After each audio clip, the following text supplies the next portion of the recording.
you were very diplomatic in what you said about Governor Cuomo. I'm wondering, is there any reason for that? Well, that's good. But I mean, he has been in office. He's been criticized, including by you, for some things. Right. Just how would you rate his performance, and what suggestions might you have for him? Look, I don't think it's my place to grade people. There are many folks who will, and that it's who want to and should.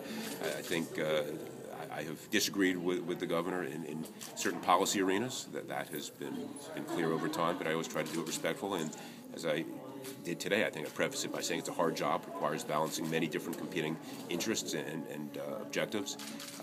Where we disagree, sometimes we disagree about matters of policy and how government should function, but so be it. That is always the case, and that's what makes transitions in government exciting and interesting. How would you have handled redistricting? Because you did bring that up as a point where you disagreed. Well, I think I'll just say I would have tried to do it differently, but I'll leave it at that. Governor, your former aide, Sean Patrick Maloney, is running in the Hudson Valley for Congress. What do you think of his chances against Ann Hayworth, and is he somebody who can be effective in Congress? Can he be effective? Absolutely. How do I assess the race? I think it's very close. Just so full disclosure, I think I contributed to him. Quite sure I did. He was a colleague. I have great respect for him. He worked in the Clinton White House. I think he's running a good, vigorous campaign. It's not necessarily an easy district, but I think that people think it's a winnable district, and it will be one which will be contested vigorously to the very end. Do you plan on sitting for a portrait in the Hall of Governors? I don't sit very well. Does that mean no, you won't? I haven't. I honestly haven't thought about it. It's not been high on the list, but it's. When you were asked about Hillary potentially, or actually were asked about Cuomo running potentially in 2016, and you said that you encouraged Hillary to run, and you didn't think there would be a primary in that case. Why not have a competitive primary if someone like Governor Cuomo wants to come into that? I didn't say that I theoretically there shouldn't be primaries. I've always actually been a fan of primaries. I think primaries strengthen candidates and to speak to the vitality of a democracy. We have multiple candidates who are seeking a position. Just to sort of, I think, roll back what I said. I said first, let's focus on 12 before we get to 16, which I think what happens 2 weeks from now will dictate what happens in 16 to a great extent in terms of the playing field, how things look, etc. Having said that, I didn't say there shouldn't be a primary in the sense of my opposition to primaries, but I think if Hillary runs, she would probably clear the field. I think that there would be such a desire to have her be the nominee, and rightfully so, based upon her resume, her record as Secretary of State, and other capacities.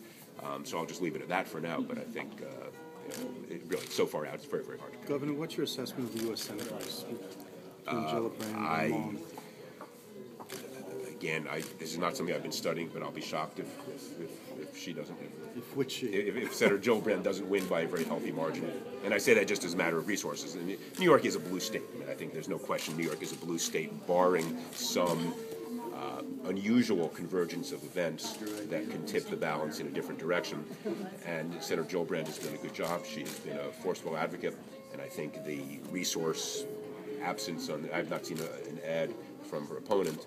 And so I will be shocked if Senator Gillibrand does not win. Did you contribute to her campaign, full disclosure?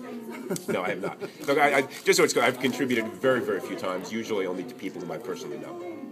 Full disclosure, I sat next to former Senator and Governor Bob Kerrey on an airplane ride, and at the end of the ride I said he had made the ride more expensive because it was a budget flight, but it became more expensive, so I contributed to Bob Kerrey, and from Nebraska. I certainly wish him well as well.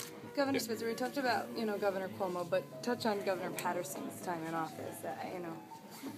I think David did a good job confronting some tough issues and did some very worthwhile things, both at budgetary level and policy level. So, I haven't examined it recently, but what do you think? We have good things to say about it. Sorry, what do you think accounts for Governor Cuomo's sustained popularity, at least in public opinion polls, 60 or 70? It's very strong among Republicans. I have no idea. I mean, it's not, again, something I don't study or think about a whole lot. Governor, some people, people mostly from the left end of the spectrum, said, I really believed in Eliot Spitzer. A woman in the audience said, I invested 400 hours working in his campaign, and then he let me down. There was a personal failing that kind of essentially forced you from public office. Do you think about those kinds of sentiments, and what do you say to them? No, of course you do. I'll leave it at that. But what do you say to those kinds of people? I talk to them, and We talk about politics and substance and the fact that people make mistakes, grievous mistakes. You apologize. You try to do what is right. And you try to go forward. How's life at home? Great, wonderful.